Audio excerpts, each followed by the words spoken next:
Hey folks, and welcome back to the Metal Mill 52 workshop. This is my shop, and my name is Bill, and we're working on a LBSC TICH locomotive. This is the book, one of the variations of the book that you can buy, the paperback. And the project is really cool. I've had this since 2016. This is what the finished product looks like, if that gives you a little bit better idea. It's a 3.5-inch gauge locomotive. This is the 6th installment on it, and this week's episode I'm going to show how I made some springs. I've never made a spring before, so I made some springs for the chassis using some stuff I got at Hobby Lobby, and then that was fun making them on the lathe by hand. And so I've installed those. I've also made some couplings. Let me tilt down so you can see. Here's the progress so far. So I'm not going to get into detail in my introduction here, but really excited about the progress that it's made. I'll be working on the coupling rods next. So trying to finish out bit by bit, finish out the chassis. So thanks again, everybody. If you'll stay tuned, I hope you enjoy this week's episode, and please give me comments, give me thumbs up if you have nothing to say. I always appreciate just seeing those thumbs up. And if you could help me pass the word, just subscribe, help me pass the word to grow the channel, I'd appreciate it. So have a great week, everybody. Thank you.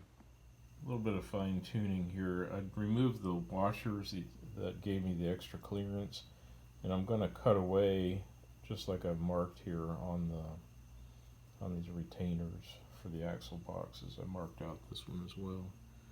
So hopefully that will give the needed clearance on both sides for the eccentric. Okay, that seemed to work pretty good. If you can see, I kind of cut these things out, sort of a little bit of a dog bone shape. And I loosened things up a little bit too. I had the eccentrics really tight. Everything was jammed up against the axle. I'm pretty sure that's not the way to go, because you need space for movement for a locomotive going over the tracks. So I think we're in good shape here.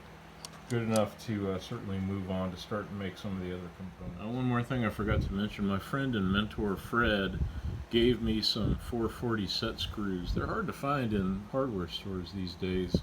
So luckily he had a stash of them, so he gave me a couple so I can remove these kludgy screws on the eccentrics and replace those. So that might help out with the smoothness overall.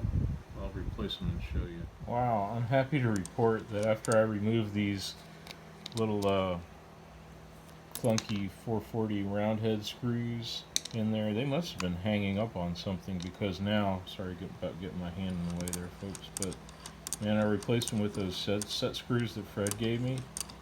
Look at that. We are talking smooth as silk. And please pay no attention to how the eccentrics are actually set. I have no idea. I need to read in the book about how that goes, but I just wanted to get it so the action would be smooth and it's not hanging up on anything now, and I'm really, really stoked. So thank you, Fred. Appreciate that.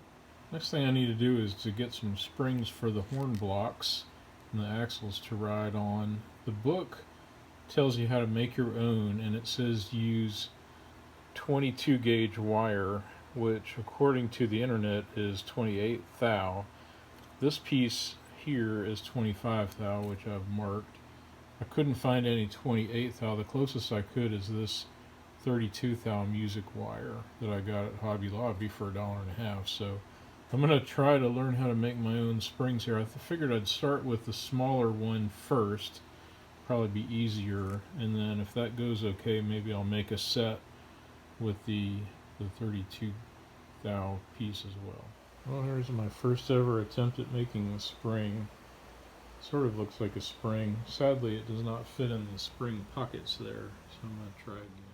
Okay, this is my second attempt. I've got the 1/8 inch rod chucked in here inside the 3-jaw, and I'm using a vice grip, and this time I'm putting a good bit more tension on the coils, trying to keep it smaller, because it should fit as long as the spring stays tight. So we'll see. Second attempt seems to have come out a little bit better. We'll cut it loose and try it. Okay, here's the second attempt, and this time I'm using the thinner wire. I just wanted to show I'm pulling this over with my hand, and because actually this is my third attempt now that I think about it. This is the thinner wire, the 22 thou wire. Maybe this is what Curly meant. This, again, I'm using an 1/8 inch steel rod here. I'm trying to make fairly tight curls. Pretty good friction with the vice grip, actually. Let's see if I can end this. The problem is, like, you can be nice and tight while it's turning, and then when as soon as you release it, obviously it opens up a little bit, or a lot. Releases some of its spring tension. So, honestly, I'm not sure. I don't think that'll fit either now that I think about it. I may have to use a smaller center core, but we'll try it. Alright, take number 4 or 5 or something. This is a 3/32 inch brass rod using the 22 thou music wire, and again, trying to keep it snug with the vice grips.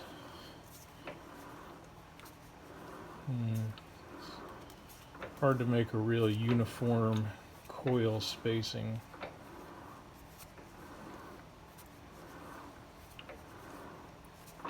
Not too bad, not too great, but I'm just hoping this one will fit. I need 4 per axle. That's going to be a little tricky.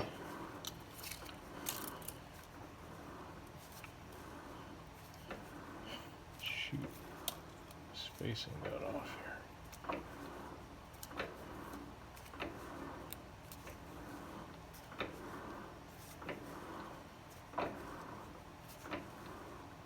Obviously just rotating the chuck by hand. Trying to see if I can get 4 of them. Enough material for 4.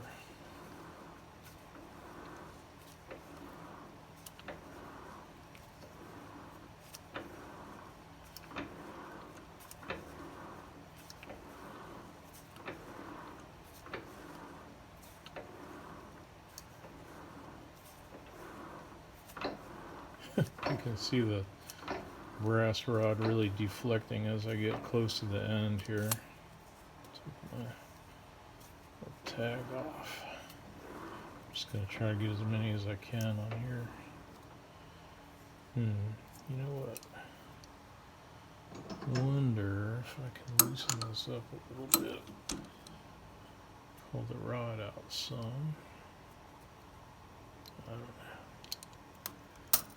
There's some spring tension on there. Alright, let's cut that off and see what we got.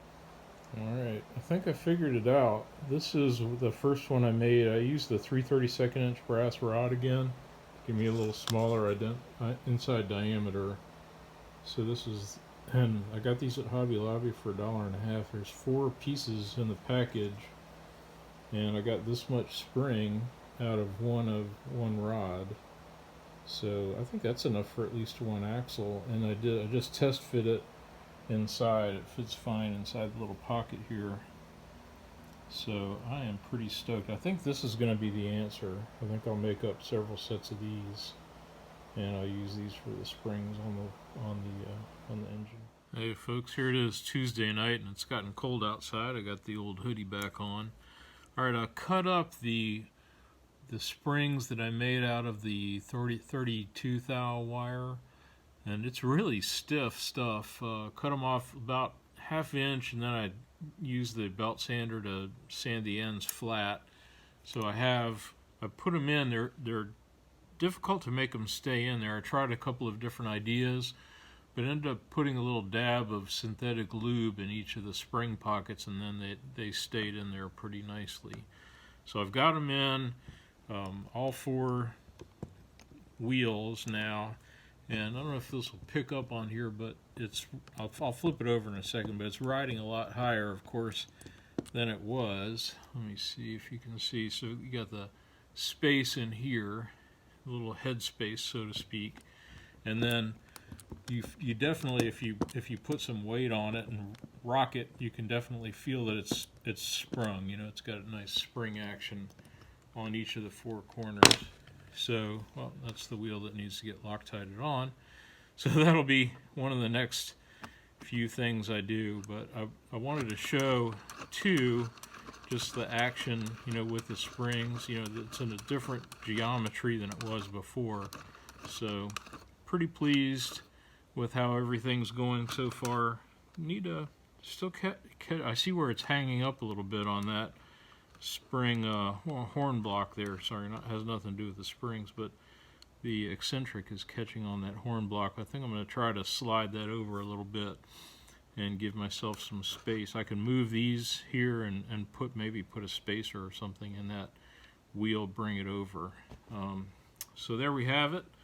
Looking good, got the springs in place, pretty excited about that. Okay, as we've noticed on the last, I think one of the last videos, the outside edges of these eccentrics, which are made out of steel, can possibly catch on the back side of these horn blocks. And so there's a couple of ideas I have. One, of course, would be to file the horn block so it's less of square there. It's probably not a bad idea. But on the other hand, there's no spacer or anything here. If I had to do it over again, I might turn a little kind of a washer thing on the back of the eccentrics. But since I don't have that, and I've already made them and I don't want to remake them, I have a piece of scrap brass. It was actually a fitting that I tried to make for my Allen Mogul. And interestingly, the inside diameter of this thing is just about perfect. I mean, it's like a perfect fit for the axle. It's like 388 thou. Normally, you know, the axle's supposed to be 375, but mine is oversized. Happily, that piece of scrap works. So as you can see, I've got it chucked up here in a 5C collet chuck, and I'm going to just turn off a couple of shims, maybe, you know, 30 thou or so thick, that can ride. I'll take all this stuff off the axle and put one on either outer end, and then we'll have some shims, and then I should be good to go. Loctiting the wheel back in place if everything fits fine on the axle. Also, you can see, since I put the grease in there, that silicone grease, the springs stay in happily inside the little wheel blocks. Here's a little 1/16 inch washers. I got one here and another one over here. You can see providing a little space in between the axle box and the end. So now we'll put it all together and set out the spacing a little bit and see if we've solved the interference problem. Now I've got everything reinstalled. You can see the little spacers I made here on either side. That's the shiny part. And I even put the drive rod for the axle pump in there, and everything moves now. It's nice. It doesn't catch on anything. It's kind of hard to move because the axle pump, I guess, is generating some suction, but at least I'm able to prove that nothing catches. I think what I'm going to do now, I'll disconnect the axle pump here and just take this out so that we can run it without the friction there, so to speak, and see how smooth it is. Bring you back for that in a second. Okay, here we go. I just took the piston out, disconnected it. This is what it looks like. It's a little piece of stainless steel with a little drive rod and nut. This was made by the original builders, so appreciate them doing that. But here we go. We can do some rapid movement. Alright, looking good. Not catching on anything. Everything's bobbling like it's supposed to. So yay. I think we're getting ready to Loctite the axle back in place using the little jig that I made, the quartering jig. And now I can just leave everything on here. All I got to do is disconnect these two, leave everything stacked on the axle, clean it off. Look at that. And definitely that wheel's about to fall off. So there we go. I think we'll be in good shape. Okay, a bit of a momentous occasion tonight. I cleaned off the parts with regular acetone nail polish remover, then I used some Loctite primer, then my green Loctite. I just put the loose wheel on, and I've got it clamped up here, and it's tight in the sides too with those little screws that go in. You can see this one pretty good. That go into the center holes of the axle.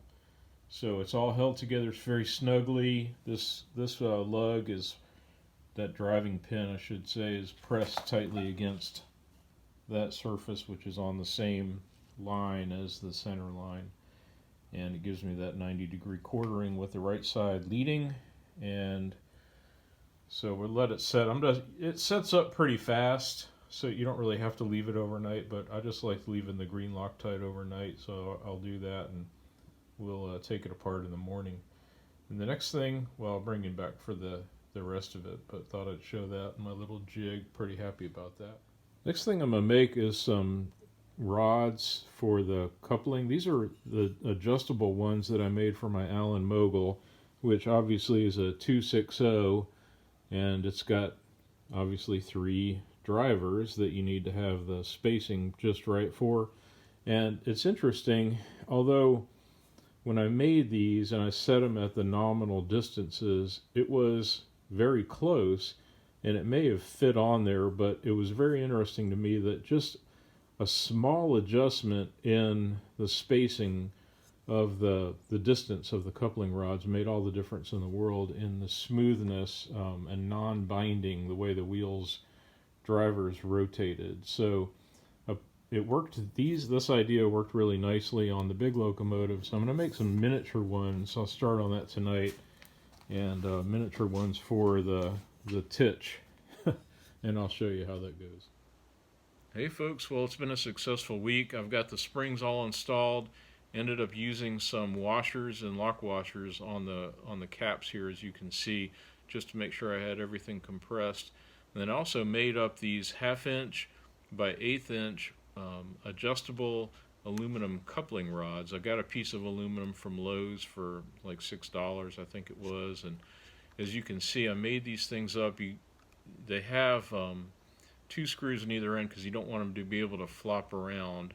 And also I removed the axle pump piston, just one less thing causing friction there. So anyway, they came out good, and now I've got the distance that I can go ahead and make my coupling rods the exact distance that I know will work and won't bind on either side. So I'll be making the coupling rods this week. I'll have this be my last segment for the week.